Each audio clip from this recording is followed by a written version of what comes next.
Bwana wetu Yesu Kristo, nakushukuru na ninakutukuza. Umejaa upendo na nguvu na mamlaka. Wewe ndiye baba yangu, wewe ndiye mfalme wangu. Nakutegemea wewe tu mfalme maishani mwangu. Nakutegemea Bwana Jehova Jireh, ni kwa ajili ya kanisa lako mahali popote lilipo. Ni kwa sababu Biblia inaniambia ya kwamba wewe ndiye uliwekwa kuwa kiongozi wa kanisa.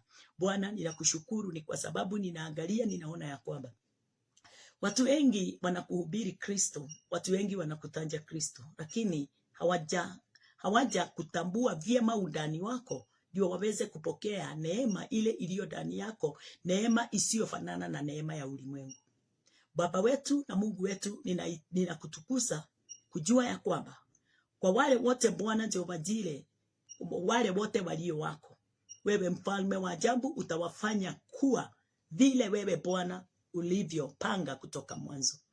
Na hakuna aliye wako Bwana hatapokea ahadi ile Bwana uliahidi Abraham. Wakati wa zamani, wakati wa Old Testament, watu wengi walipokea kutokana na Abraham. Lakini sisi sasa tunaipokea kupitia Kristo Yesu. Yule ulituambia katika kitabu ya Hebrews 1 ya kwamba ati mwanao Kristo Yesu, yeye ndiye unayemtumia kwa wakati wa sasa ndio aweze kutufikishia ujumbe wote kutoka kwako. Bereni yalikuwa yanaletwa na watu manabii na hata mababa wetu wa zamani. Lakini Bwana Jehova Jireh, sasa ni kupitia Kristo Yesu tunapokea neema yako. Ninakushukuru nikiimba wimbo huu mfalme wa ajabu katika kinywa changu ya kwamba ati mambo yote yatawezekana kwa wale wote waaminio. Na kwa sababu ninajua ni kwa sababu watumishi wengi hawaelewi mapenzi yako kumpitia Kristo Yesu. Wanajua tu kifo cha Kristo Yesu na Kristo Yesu waliosulubishwa. Ninajua ya kwamba watu wengi Bwana Jehova Jireh watatambua siri iliyofichwa. Watatambua kile kilicho ndani ya Kristo. Watatambua mawazo yako Bwana, yale ulitangulia nayo kutoka mwanzo.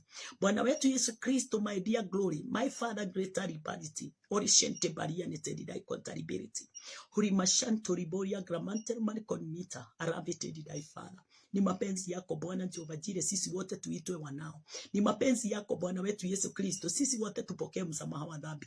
Ni mapenzi yako Bwana wetu Yesu Kristo sisi wote tuponywe miili yetu na hata mawazo yetu Bwana Jehova Jireh tuweze kuwa health katika maisha yetu yote, katika maisha ya kiroho na hata ya kimwili. Ni mapenzi yako mfalme wa mbinguni sisi wote tuitwe wana wa Mungu na tuweze kuingia katika uungu wake Bwana Jehova Jireh kwa hekima na kweli. Na ndio tuweze kutangaza Bwana Ukristo ule ulio ndani yetu kikamilifu kupitia neno lako. Likibali tedidai konsitiba, refine tedidai Father. Hakuna kitu ingine Bwana uliweza kupeana hapa ulimwenguni isipokuwa tu wokovu, na ndani ya ile wokovu kulikuwa na neema ya uponyaji. Na ndani ya hiyo wokovu Bwana Jehova Jireh kulikuwa na neema ya miujiza na maishara na mambo makubwa Bwana Jehova Jireh. Na yale yote Bwana watu wako wanaoamini yanayowafungua Bwana Jehova Jireh na kuwafanya kuwa viumbe vipya. Kwa imani Bwana Jehova Jireh wanapokea ahadi ile Bwana Jehova Jireh ulioinena kutangu mwanzo kabla ya msingi wa ulimwengu kuwekwa. Pokea sifa. Watu hawa ninawaombea wote tunaotembea nao katika Wedani TV, ninawaombea neema, ninawaombea utulivu, ninawaombea amani. Wale wote walio katika hali na janga kubwa Baba, ninawaombea mioyoni mwao mfalme waweze kujua na kutambua ya kwamba upo pamoja nao na hakuna wakati umewaachilia. Hata kama wako ndani ya maumivu, wako ndani ya magonjwa, wako ndani ya kukosa, wako ndani ya kukibiswa, mimi ninashukuru jina lako Bwana na ninakutukuza wewe. Ni kwa sababu wewe hauko ndani ya ile hali. Ile hali Bwana Jehova Jireh ni kazi ya Shetani, na wewe Bwana Jehova Jireh kile unachokihitaji na unapopenda ni kuponya huyu mtu, ni kumfungua huyu mtu ndio atoke katika ile hali. Bwana wetu Yesu Kristo, hauwezi fanana na Shetani, hauwezi fanana na kazi ya Shetani. Wewe Kristo ulikuja ndio uonyeshane nguvu za Mungu na neema iliyo ndani yake na upendo ulio ndani yake na uwezo ule Bwana Jehova Jireh ulikuja kuonyeshana katika ufalme tulio ndani yake hapa ulimwenguni. Wakati huu tuko na mwili mwili na hata wakati ule hatutakuwa na mwili. Ninakutukuza ni kwa sababu watu wote wanashangilia Bwana Jehova. Watu wengi wanashangilia utukufu wako ni kwa sababu wengi wao wametambua siri iliyofichwa ndani yako, si ingine isipokuwa tu upendo na kushuna na kufanya watu wote wale walio katika mahali pa kukorofeshwa waweze kutoka katika hiyo hali, waingie katika hali ya upendo na umoja. Jehova Jaile liboria kisturimasity barini tedi dai contability hurifishaya dazana talitali ya desire. Mungu wetu na Baba wetu, mapenzi yako Bwana Jehova Jire ni watu wote waweze kukaa katika nafasi yako, na ndio Bwana uweze kuwatawalia kulingana na vile wewe upendavyo. Na ndio Bwana Jehova Jire uweze kufungua macho yao ya rohoni, ndio waweze kuona vyema, waweze kutambua utukufu Bwana Jehova Jire, na hata utukufu mfalme wa ajabu ule Bwana Jehova Jire ule Bwana ulipeana kutoka mwanzo. Ndio watu wote waweze kupokea neema iliyo ndani yako ya kutufanya sisi wote tuweze kuwa kitu kimoja, tuweze kuamini kitu kimoja, na tuweze kutenda kazi yako tukiwa pamoja, na tuweze kunena juu ya message ile inanena kuhusu kufa, kuzikwa na kufufuka kwa Kristo Yesu. Ni kwa sababu from Genesis to Revelation inanena kuhusu kazi ya Kristo, inanena kuhusu kifo cha Kristo. Bwana, ninaombea mawazo ya watu wengi, wale wamechanganyikiwa, wale wanashindwa kujipanga, waweze kuomba hekima kwako Bwana. Ni kwa sababu wewe mfalme, hekima yote na ya kazi yote na ya mambo yote Bwana mwanadamu anayohitaji yatoka kwako mtakatifu. Maandiko yako inasema ya kwamba wale wasio na hekima na waombe hekima kwako Baba. Ninawaombea wote Bwana Jehova Jire waweze kutambua na waweze kuelewa ya kwamba hekima iliyo kamili yatoka kwako, nguvu zilizo kamili zatoka kwako, msamaha wa dhambi ulio kamili watoka kwako Jehova. Damu ilimwagika kwa ajili yetu sisi wote, ndio sisi wote tuweze kuitwa wakamilifu, watakatifu, na watu wasio na dhambi yoyote ile Bwana wetu, Mungu wetu, inaokosea watu kwa wakati wote Bwana Jehova. Ninakushukuru na ninakuinua kwa mapenzi yako Baba. Ufalme wako Bwana Jehova Jire ni ufalme utendao mambo yote kwa utukufu na kwa uwezo wote Bwana. Ninawabariki watu hawa Bwana, wakiwa katika kazi zao, kazi za mikono yao iweze kuwabarikiwa, miili yao iweze kuponywa, viungo zao za ndani ziweze kufunguliwa, na Bwana neno lako liweze kunena ndani yetu, likiponya, likifungua, likinyosha kila mizuri ndani yetu mtakatifu. Ni kwa sababu Bwana kazi yako ni kupeana, kazi yako ni kufungua, kazi yako ni kupanua, kazi yako Bwana ni kufanya watu wote waweze kukaa katika amani na umoja wakati wowote Bwana, kwa sababu wapenda amani, wapenda umoja, wapenda watu walio na uwezo katika neno lako Bwana. Ribo shekerebetoria divazete didaifara. Ninawaombea familia zao ziweze kuwa Bwana Jehova Jire mtakatifu na utulifu, na ninaomba Bwana Jehova Jire hali yoyote inayoinuka katika familia, ninaweka hizo hali zote chini ya miguu yetu. Sisi tunaoamini tunajua ya kwamba uwezo wote watoka kwako, mamlaka yote yatoka kwako, na umetupa mamlaka na nguvu na uwezo ya kuhubiri na kukomesha, kufungua na hata kuponya maisha ya watu wote waweze kuwa Bwana Jehova Jire katika ukamilifu wako. Twakuinua Bwana. Upya wa neno lako Bwana Jehova Jire ndio upya wa mioyo yetu, mfalme wa ajabu. Wakati tunapopokea neno katika upya wake, hata kama lile neno tunapokea katika upya ndio lilitangulia tu na mababa wetu wa zamani, kwa hivyo hakuna upya wowote ule, lakini wakati neno linapofika ndani yetu, tukiwa halituja litambua Bwana, linatusaidia na linatupanua na linafanya jicho letu la rohoni na sikio letu la rohoni liweze Bwana Jehova Jire kuwa attentive kila wakati, ndio tuweze kutambua mambo mapya. Ninawaombea uwezo wote Bwana, ninawaombea Bwana Jehova Jire veva, na ninawaombea kukubarika. Hata wale hawana kazi, ninawaombea kazi. Wale hawana capital ya kuanzia hiyo kazi, ninawaombea waweze kupokea katika jina la Yesu Kristo. Ninawaombea Bwana Jehova Jire wale wote wako na magonjwa hospitalini, wako na madeni Bwana Jehova Jire, wengine wamechukua maroni, ninawaombea Bwana kulipa, ninawaombea uwezo huo, ninawaombea ninawaombea Bwana Jehova Jireh waweze Bwana Jehova Jireh kuwa na amani katika mambo yote, katika jina lako Yesu Kristo. Pokea sifa Bwana. Wale wameajiriwa ninawaombea promotions.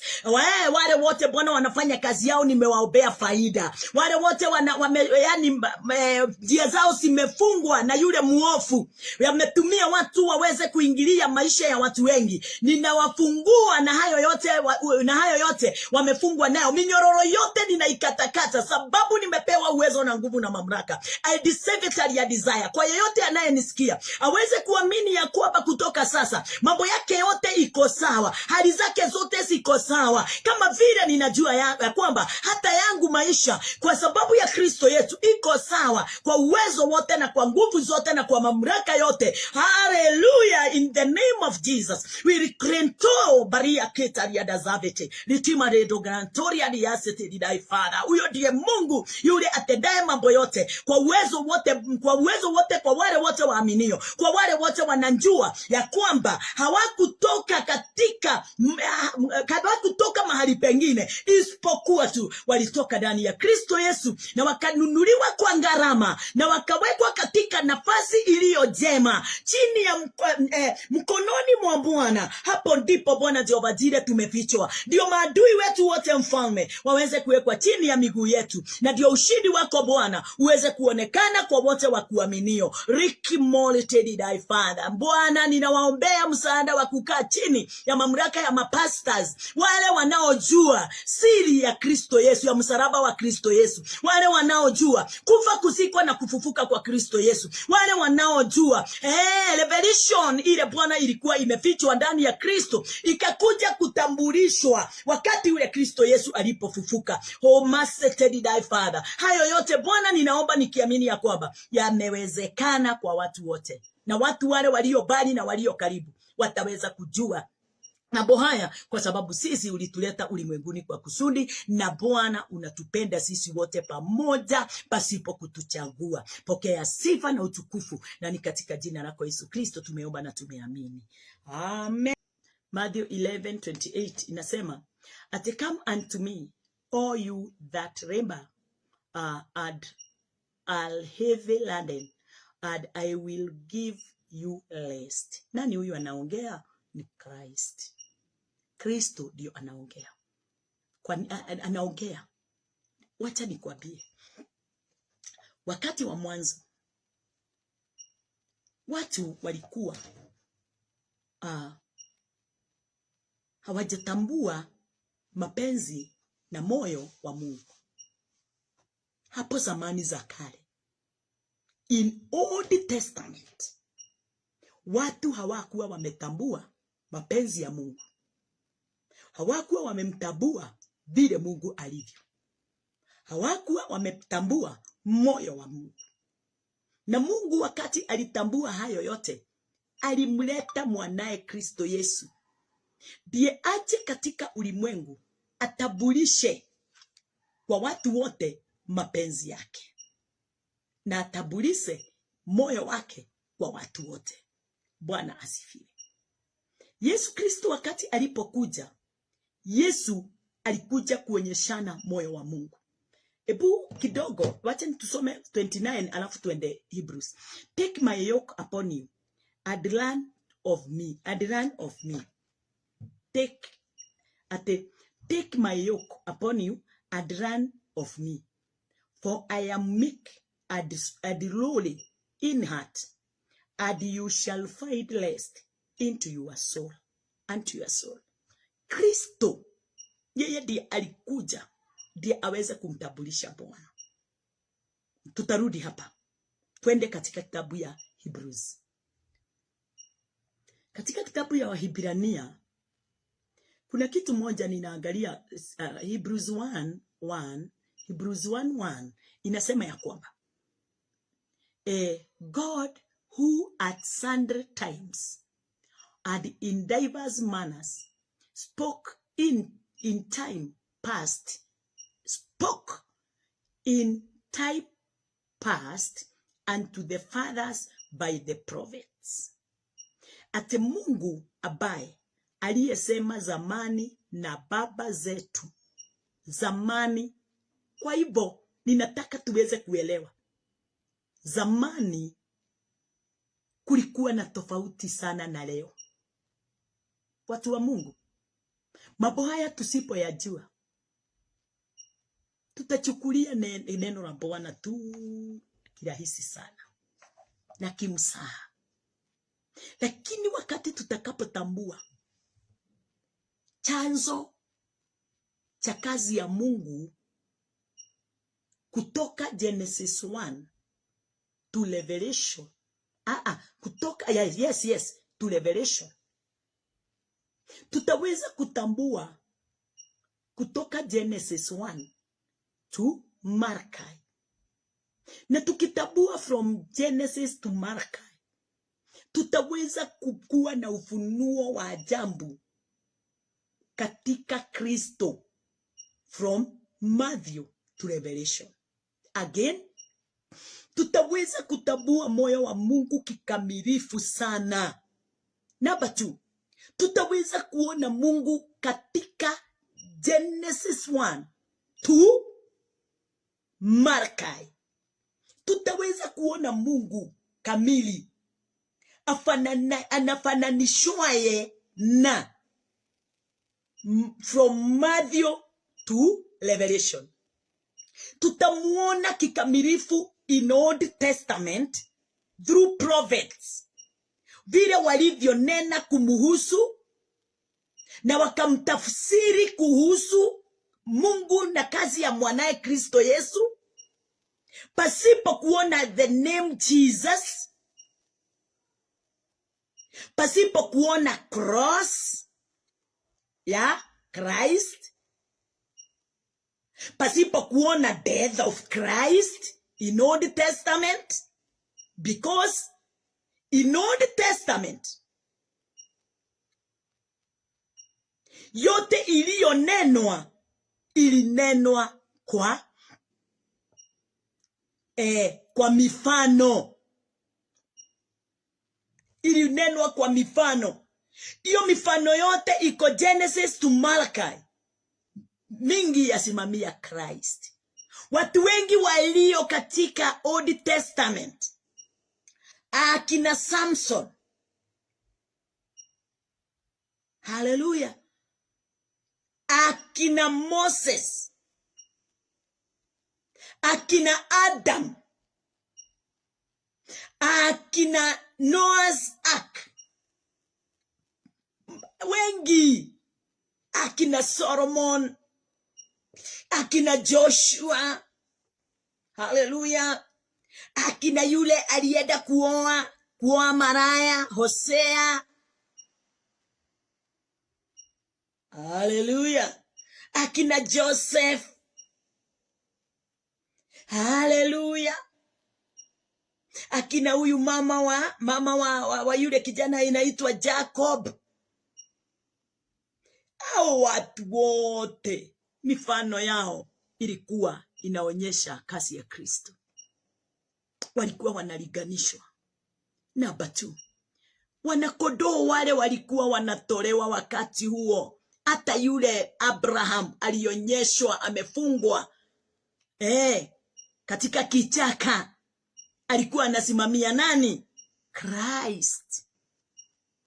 So from Genesis 1, tree of life, Genesis 1,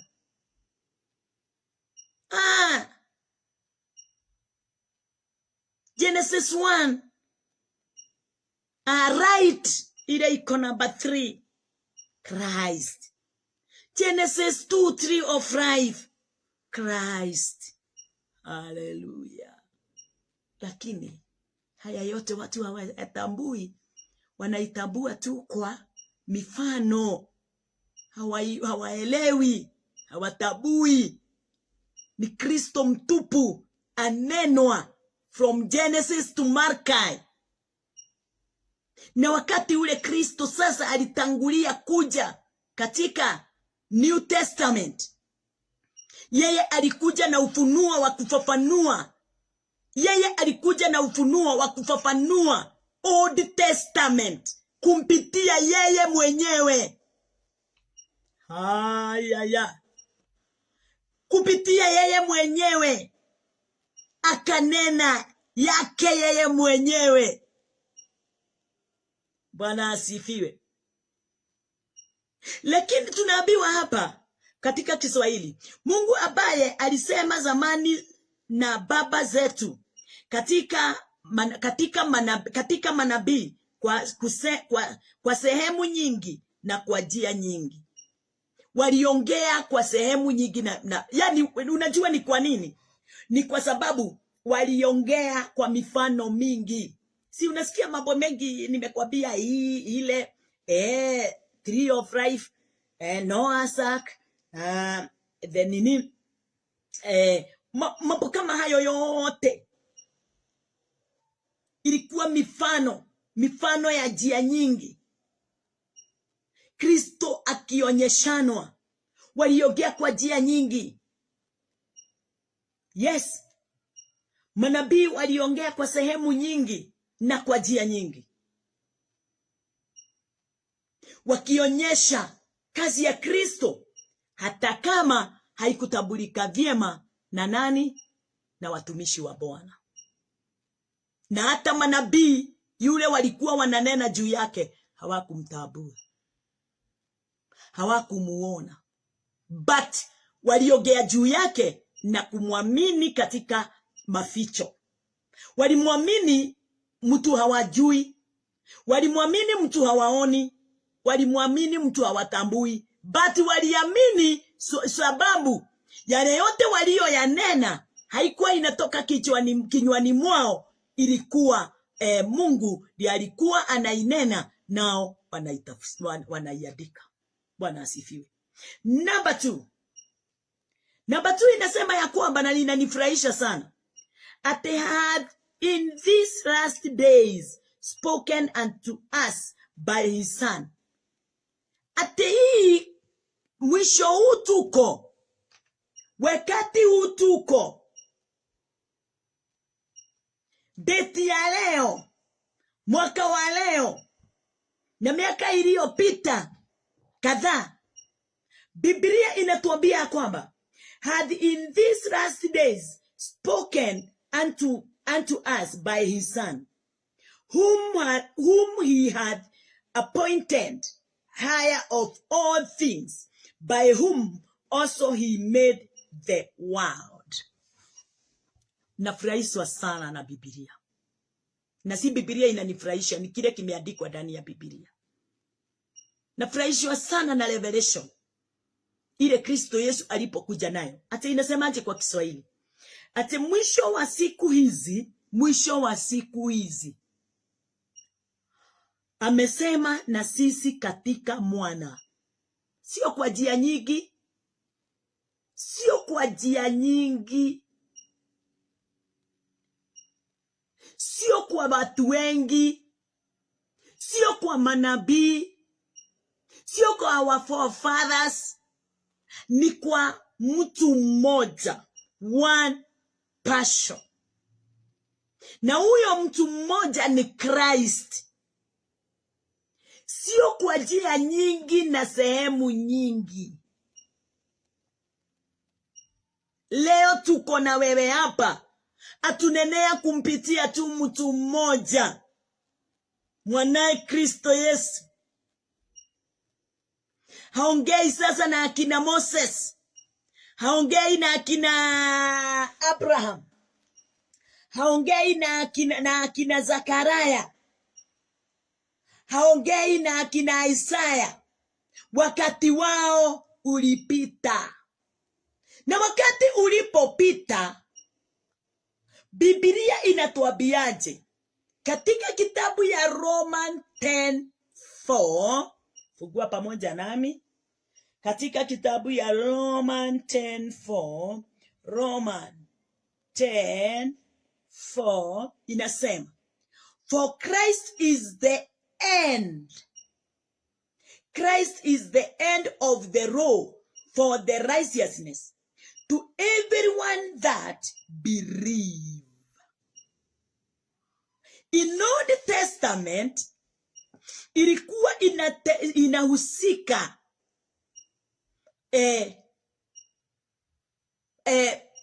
sehemu nyingi na njia nyingi. Lakini leo maandiko imetuambia anamtumia tu mwanaye, yule aliyemfanya kuwa mwenye vyote katika ulimwengu, na yule vitu vyote viliumbwa kwa yeye. Ayaya. Sasa ona, vitu ziliumbwa wakati gani? In Genesis 1 only. Mambo yote iliumbwa katika Genesis 1 yote.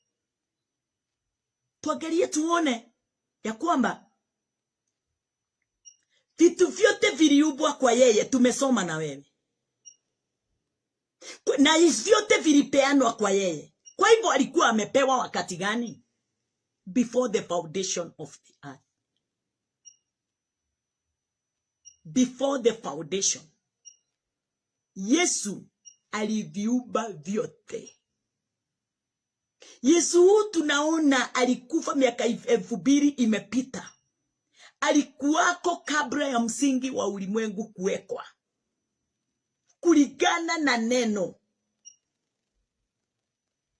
Na wakati ule Old Testament ilikuwa inatumika, hakukuwa na imani ya kweli, yani kamilifu, kulingana na vile moyo wa Mungu ulivyokuwa.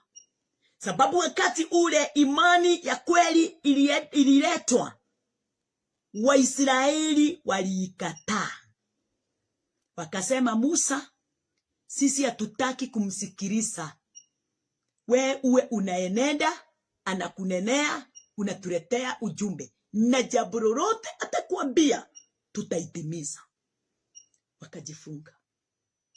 Na kwa sababu mapenzi ya Mungu ilikuwa awe anadiru na mwanadamu yeye peke yake, Mungu akamwambia Musa, kuja katika Mount Sinai, nikupe amri, nikupe sheria, uwapelekee. Si wamesema watafanya chochote nitakapokisema?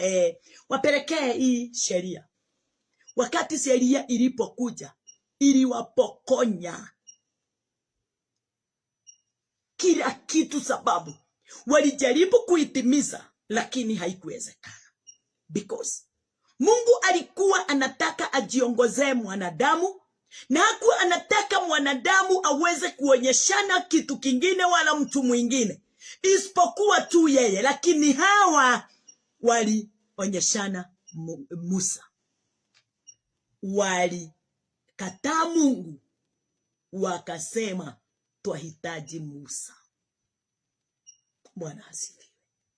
Twataka Musa, twataka mfano, twataka mfano, tutaki neno.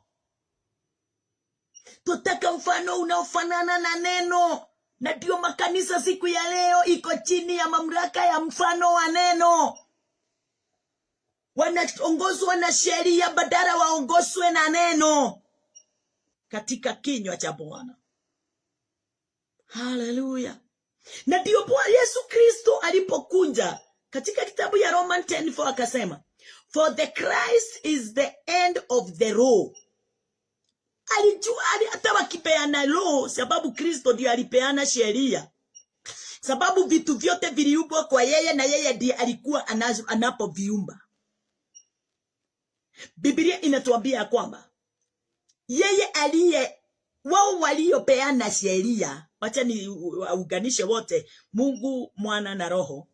Wao waliopeana sheria kwa Musa kupitia mkono wa malaika, wao tu ndio walisimamisha sheria hiyo wakati wake wa hiyo sheria, miaka mingi iliyopita, 430 years. Wakati ilipokwisha, sheria ikaondolewa, naye mwana wa Mungu akashushwa katika ulimwengu tulio ndani yake, akauvaa mwili wa mwanadamu, akafanana pamoja nasi. Bwana asifiwe. Ndio aje akomeshe uwezo wote na nguvu zote na mamlaka yote,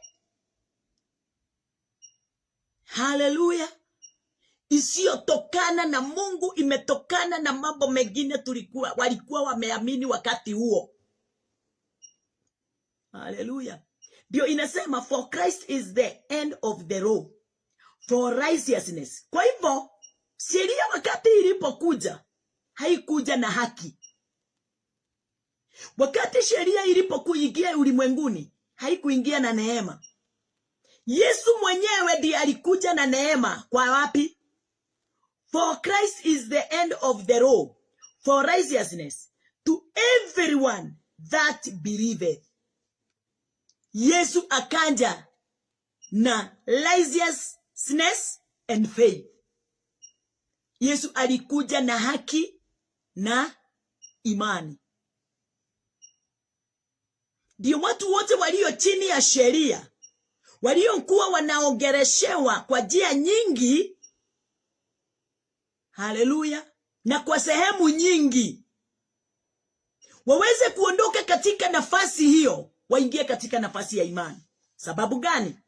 Sababu kupokea ufalme wa mbinguni ni kwa njia ya imani, sio ya sheria. Yesu alikuja kuondoa kizingumkuti kile kilikuwa kimesimama. Ile baria ilizuilia mwanadamu aweze kutambua kazi ya Mungu mwanzo.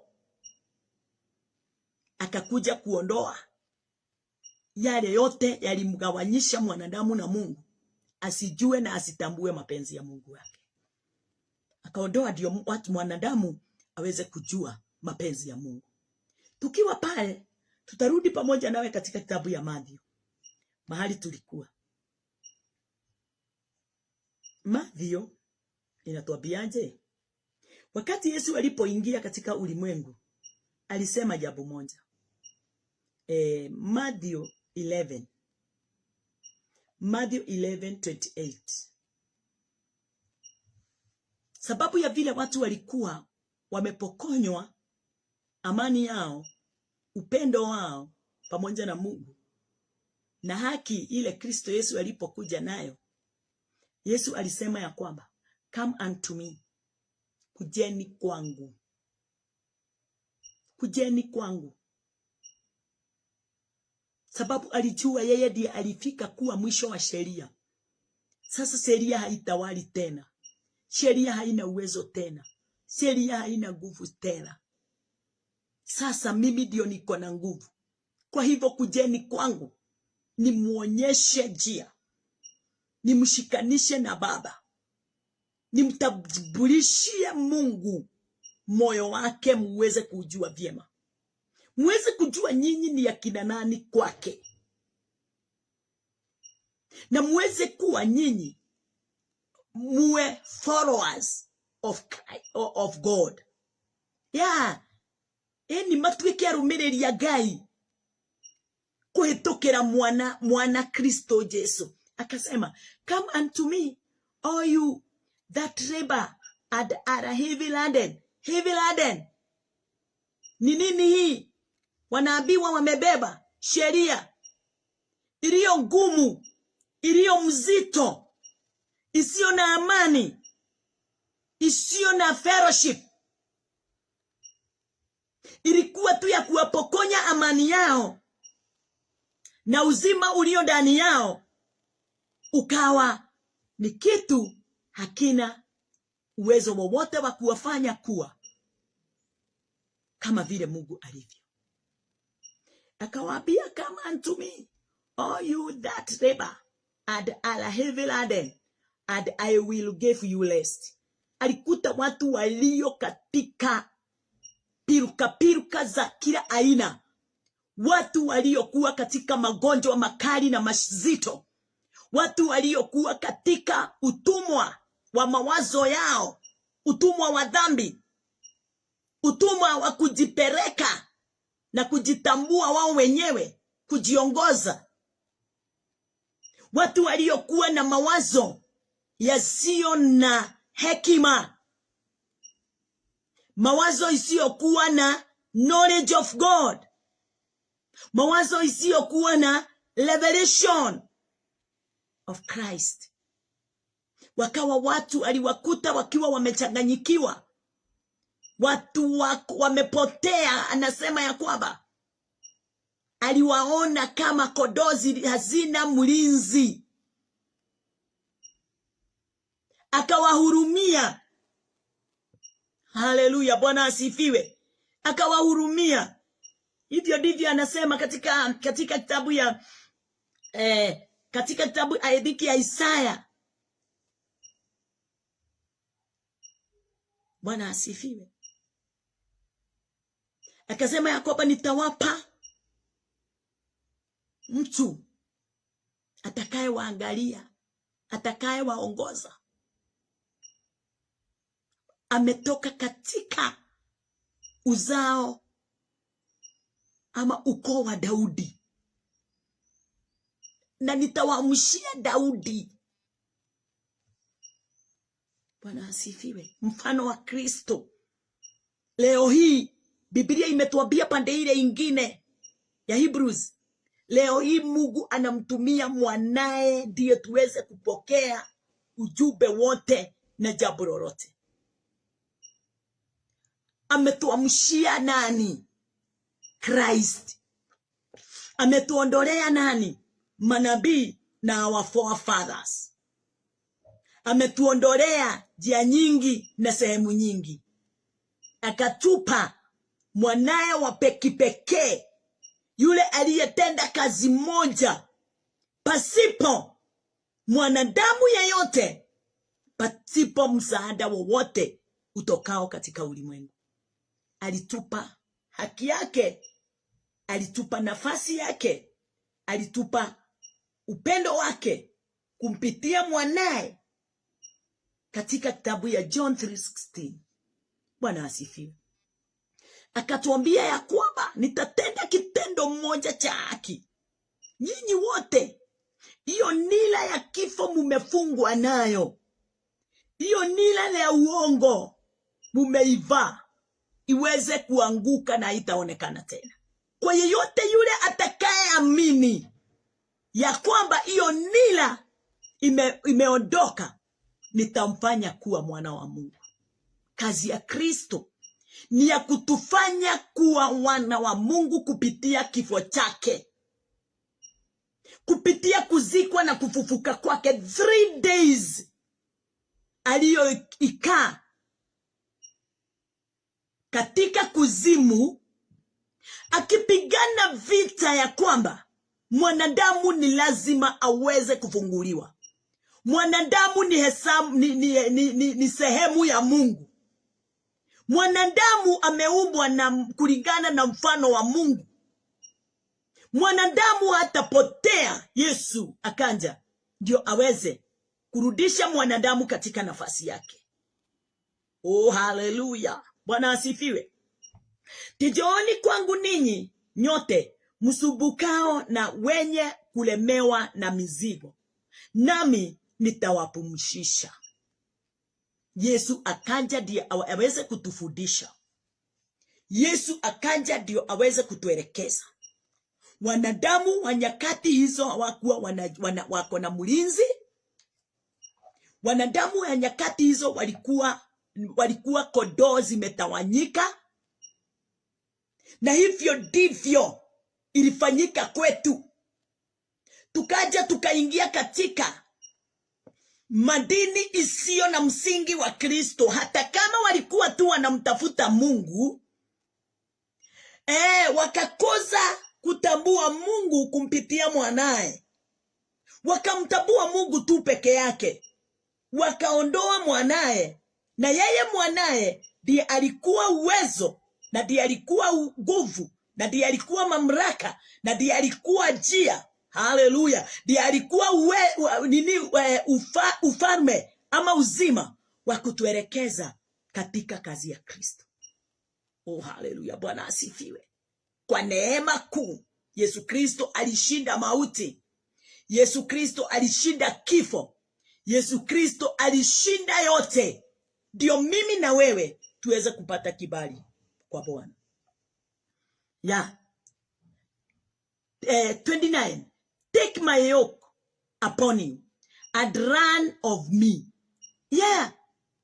Yeye alikuja ndio tuweze kusoma na yeye, kujifundisha naye. Yes, sababu alikuta watu wameiga watu wengine wasiofanya mapenzi ya Mungu na wasiotambua mapenzi ya Mungu ama moyo wa Mungu wasioutambua. Watu wanaelekea kulingana na vile wao wanavyotaka. Watu wanafundisha tofauti na vile Biblia ilivyo, na watu wakawafuata. Lakini wakati alipokuja alisema, take my yoke upon you and learn of me, for I am meek and lowly in heart, and you shall find rest unto your soul. Jitieni nila yangu, mujifunze kwangu. Jitieni nila yangu, mujifunze kwangu, kwa kuwa mimi ni mpole na mnyenyekevu na mnyenyekevu wa moyo, nanyi mtapata raha nafsini mwenu. Wakati nilikuwa ninasoma hapa, nimekumbuka wakati ule mtu kama Elijah alifika katika nafasi wakati alipochekelewa na wale watoto wengi walikuwa 40, wakamchekelea wakimuita kipala. Elijah hakuwa na moyo mpole. Hakuwa na moyo kama wa Kristo, na tunafaa kuwa tunaangalia mambo kama haya. Hakuwa amechukua nila wala kutambua mapenzi ya Christ, mapenzi ya Mungu kwa mwanadamu. Elijah alifanya nini? Elijah aliitisa dumba, ikawaramba wote wakakwisha. Kristo yeye alikuja ulimwenguni akamfanya mwanadamu aweze kuishi, akafufua mwanadamu aliyekuwa katika wafu, akapata uzima wa milele. Christ aliwatoa watu katika maisha ya magonjwa, maisha ya kisetani, wazimu wengi walikuwa nao. Badala ya kuwaua, badala ya kuachiria, badala ya kujiringia wao, yeye aliwafungua, yeye aliwaokoa. Lakini Elijah wakati alipokuja, wakati alipokuwa nabii mkuu, aliua watoto 40 kwa sababu ya kumchekelea. Yesu tulimpiga. Sawa, ulimwengu uliua Yesu. Ulimwengu ulimtemea Yesu mate. Ulimwengu ulifanya Yesu kila aina yote ya dharau ya ulimwengu. Lakini Yesu hakukubali kusema wauawe. Tunafaa kutaka kujua moyo wa Kristo, na vile moyo wa Kristo ulivyo, hivyo ndivyo moyo wa Mungu ulivyo. Sababu Kristo anasema katika kitabu ya John, yale yote afanyayo ni vile Mungu anavyofanya, yale yote anenayo ni yale Mungu anayonena. Haleluya!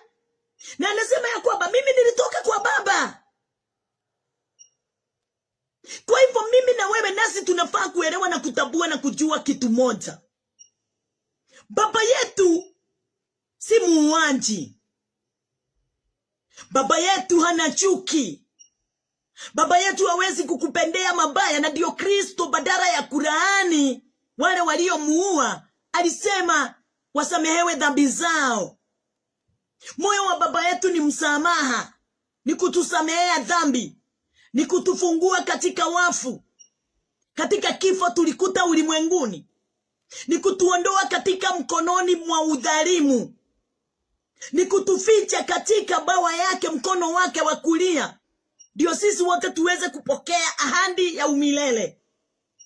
Kazi yake ni kutamani mwanadamu aweze kutambua moyo wake, wote waweze kutambua mwana wa Mungu Kristo Yesu, ndio waweze kumjua Mungu. Sasa watu wengi wanasema mimi napenda moyo wa Elijah na wa Elisha. Hata Elisha alituma ukoma uweze kwenda kumaliza nyumba ya mtumishi wake. Yesu hakufanya mambo kama hayo. Badala ya kufanya hayo, alibariki ulimwengu wote, hata wale waliomuua. So tunahitaji kutambua moyo wa Mungu vyema kumpitia mwana wa Mungu. Na ndio Yesu anatuambia, chukueni nila yangu, nila hizi na ni nyororo. Chukueni, nitambueni mimi na mkubali niweze kumfundisha, kumwelekeza. Na ndio hapo anasema take my yoke. Kiswahili, jitieni nila yangu, mjifunze kwangu, kwa kuwa mimi ni mpole na mnyenyekevu wa moyo, nanyi mtapata raha nafsini mwenu. Kwa nini Elijah aliua? Kwa nini Elisha aliua? Sababu hawakuwa na raha, hawakuwa na amani. Kwa nini Elisha alisema tutajua Mungu wa kweli ni nani na Mungu asio wa kweli?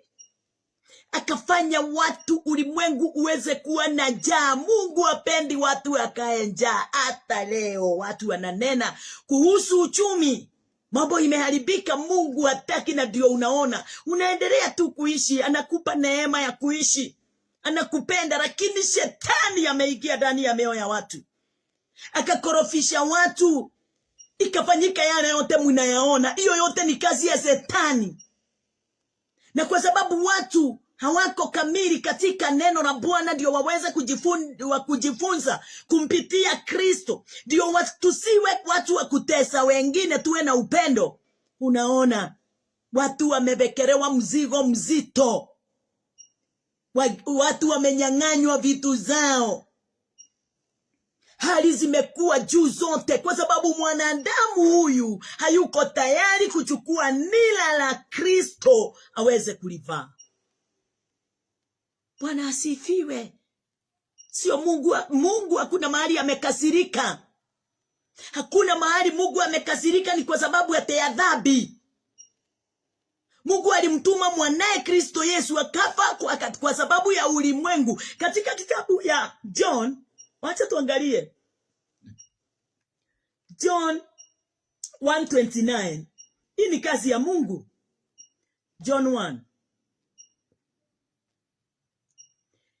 mstari wa 29 anasema ya kwamba John the Baptist akasema, the next day John said Jesus coming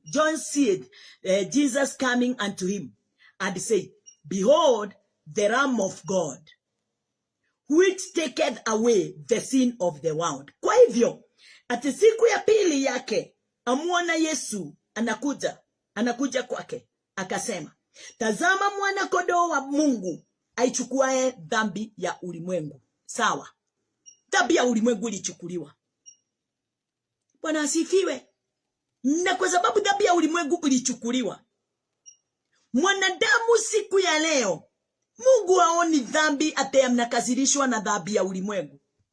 Mungu alimtuma mwanae akajichukua ile dhambi, akaiondoa ile dhambi katika ulimwengu. Mwanadamu akaachwa akiwa huru. Haleluya.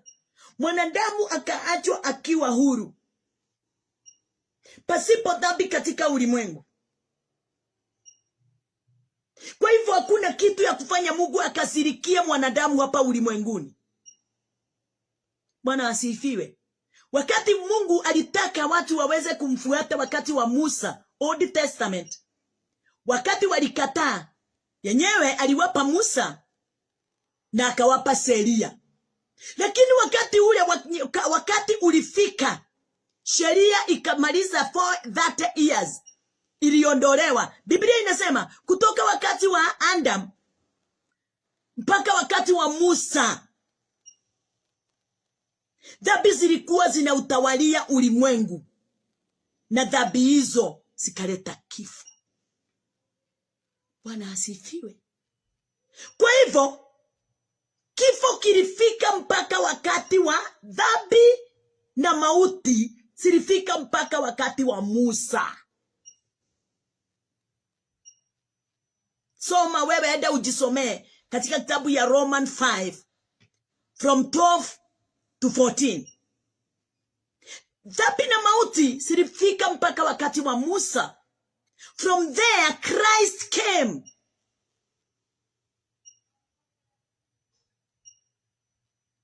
Hallelujah.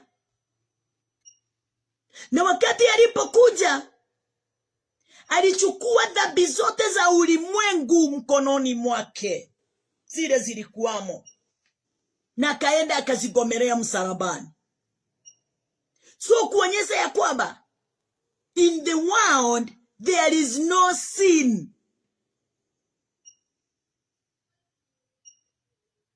It is taken by Christ. Bwana asifiwe. Kristo alichukua na akaiondoa kabisa kabisa. Lakini ile dhambi iliachwa katika mawazo yetu. Dhambi iliachwa katika mawazo. Mawazo ya watu ndio imejaa dhambi. Ulimwenguni hauna dhambi, lakini ndani ya mawazo ya watu, kwa vile tulikuta tukielekezwa na kufundishwa, mawazo yetu iliachwa na kitu kinaitwa dhambi. Yesu alikuja kupanguza hiyo kitu iliachwa mawazoni. Haleluya. Ni kama vile mwanamke aliyetasa, wakati wowote na muda wote atakaa akiwa tasa, atajiita tasa.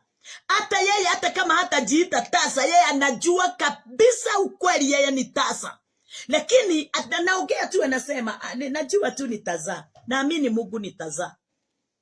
Hata watu wanaomuona na kumtazama wanamuona na kumuita tasa.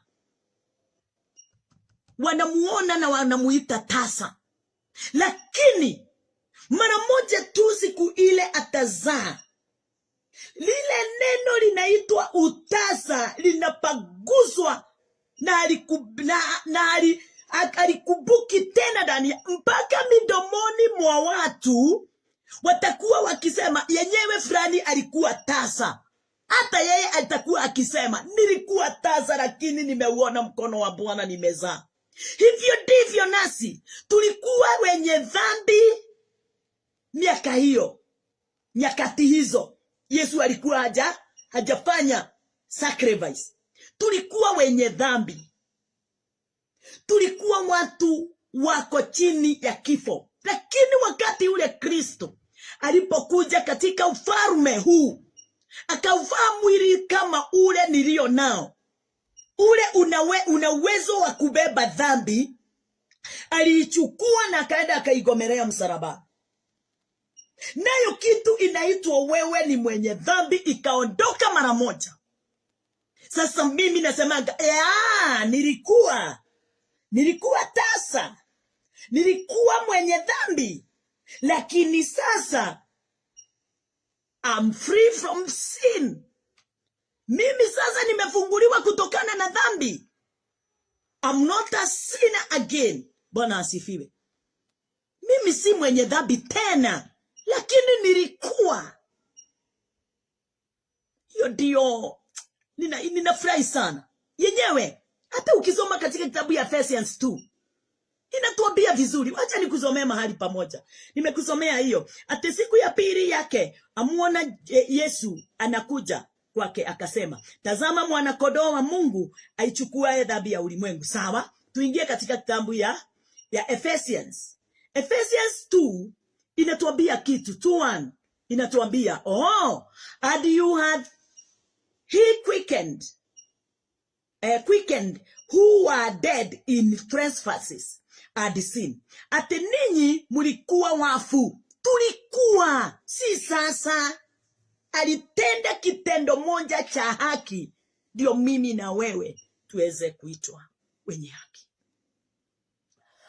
Sababu ya makosa na dhambi zetu, si za dhambi ya Mungu wala ya Setani. Ni uraigua we? Timehia magai kana masaitani, ni mehia maito. Dhambi ni yako wewe, si ya Setani na si ya Mungu. Haleluya. Ninyi mumekuwa wafu kwa sababu ya makosa na dhambi zenu. Number 2, wherein in time past you walked according to the course of this world, according to the prince of the power of the air, the spirit that now worketh in the children of obedience. Abazo muliziendea zamani kwa kuifuata kawaida ya ulimwengu huu, na kwa kumfuata mfalme wa uwezo wa anga, roho yule atendaye kazi sasa katika wana wa kuasi. Number 3, among whom also we all had our conversation in time past, in the lust of our flesh, fulfilling the desire of the flesh and of the mind, and were by nature the children of wrath, even as others. Namba Kiswahili sasa. Ambao zamani sisi zote nasi tulienenda kati yao. Tulikuwa kama wao kati yao, katika tamaa za mili yetu, tulipoyatimiza mapenzi ya mwili na ya nia, tukawa kwa tabia yetu watoto wa hasira kama na hao wengine. Number 4, but God, hallelujah, thank you Jesus. Inasemaje? Ati, but God, who is rich in mercy, for his great love wherewith he loved us. Lakini Mungu kwa kuwa ni mwingi wa rehema, kwa mapenzi yake makuu alitupenda.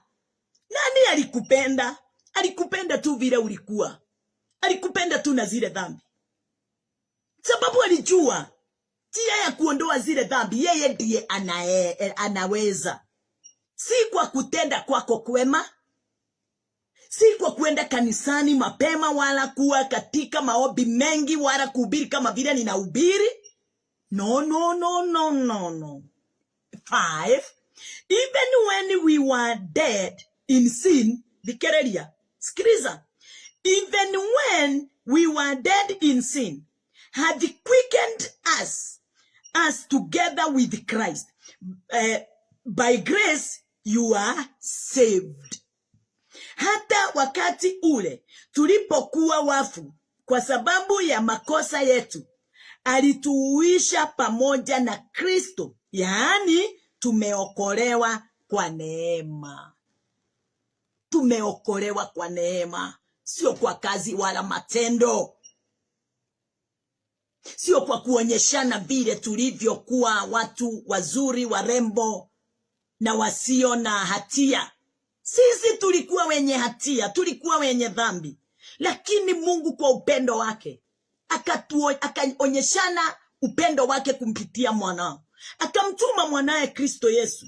Sisi tukaweza kuuishwa pamoja na Kristo. Yaani tumeokolewa kwa neema. Hallelujah.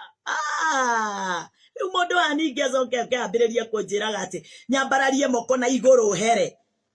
Mwingine ananiambia tuinue mikono tufute roho. Hata wakati roho alishuka hapa na Yesu Kristo na hata Mungu hatukuwako. Alitusamehe dhambi kabla sisi hatuja kuwako katika ulimwengu. Lakini wakati tulikuzaliwa tukiwa wana wa kuasi. Sababu wale walituzaa walikuwa tu katika dhambi. Wale walikuwa wametangulia kwanza.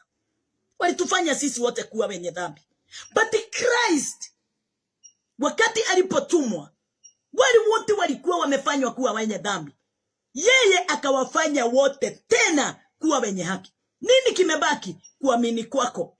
Kuamini kwako kwa kazi ya Kristo hiyo aliifanya, ndio kutakufanya wewe kuwa kamili katika haki ya Bwana. Na ndio itakufanya wewe uitwe mwana wa Mungu, kwa sababu umejichagulia kumjua, kumpenda na kumfuata. Sababu njia ni mbili. Kuna ya kwanza, ile ilitufanya wenye dhambi. Ukitaka kukaa ndani yake, Mungu hajali na hana shida. Kaa, iko na malipo yake baadaye. Lakini wakati utakapofunukiwa ama upate revelation kuhusu kazi ya Kristo, wakati tu utaitambua, utageuka we mwenyewe. Wakati utatamani tu kugeuka, utafanyika mara moja kuwa mwana wa Mungu. Utoke katika kuwa mwana wa kuasi. Number 6. And he had raised us up together and made us sit together in heavenly places in Christ Jesus. Akatufufua pamoja naye, akatuketisha pamoja naye katika ulimwengu wa roho katika Kristo Yesu. Ninanena leo yale yamefanyika. Ninanena leo yale yaliyofanyika wakati huo alikuja, na yale yanayofanyika sasa, sababu yeye ndiye anaendelea na kutuongoza, hatuna mtu mwingine. Kwa hivyo siku ya leo ndio niweze kumpokea uponyaji, ni kuamini yeye vile alivyosema, ni kuamini vile kile kimepeanwa. Sababu wakati ule Kristo alipokuja na kuchukua sehemu hiyo ya kuwafanya watu kuwa wenye haki, aliondoa magonjwa yote ndani yetu. Alitufanya kuwa miracles. Kwa hivyo wakati mmote ninaendelea tu kupokea neno la Bwana, linaendelea tu na kuondoa maadui wote wale walikuwa wananifanya kukaa mahali pamoja nikiwa nimefinywa na nimefinyika. Ndio, chukueni nila yangu, nila hizi na ninyororo. Wakati tumempokea yeye, wakati tumemkubali yeye, wakati tumempenda yeye, wakati tumeamini kazi yake yeye, na kuambia mtu wa Mungu, ni sisi tutataka kukaa katika amani. Ni sisi tumejichagulia kukaa katika amani, tulisoma na wewe. Ni sisi tutajichagulia kukaa katika upendo, umoja. Sisi ndio tutajichagulia kuishi miaka mingi ndani yake Kristo Yesu, pasipo magonjwa, kwa sababu Kristo ndiye alikuja akiwa kupitia mapigo yake sisi tuliponywa. Kwa hivyo uponyaji uko ndani ya huyo umemchagua, lakini ni lazima utambue yeye katika hiyo kazi na uamini hivyo amesema. Hata kama uko na uchungu, hata kama uko na uchungu, hata kama umekashirishwa, hata kama wewe ni mgonjwa, amini ya kwamba yeye wakati alipokuja alinifanya kuwa health, alinifanya kuwa rich, alinifanya kuwa righteous, alinifanya kuwa holy. Hallelujah. Kama vile yeye alivyo. Najua wakati wangu umekwisha. Umebarikiwa. Kwako hakuna laana. Kwako hakuna magonjwa. Kwako hakuna dhambi. Lakini haya yote yatatimia wakati gani? Wakati utakapoamini ya kwamba yale anayonena katika maandiko kuhusu afya yangu, kuhusu utajiri wangu, kuhusu amani yangu, kuhusu umoja wetu, utajiri wangu, na kuambia mtu wa Mungu na kuhusu maisha yako ya rohoni. Ameshafanya. Na nini uko nayo? Wakati wowote mtu atakuuliza ni kwa nini unasema hivyo, mwambie niko na evidence. Niko na evidence.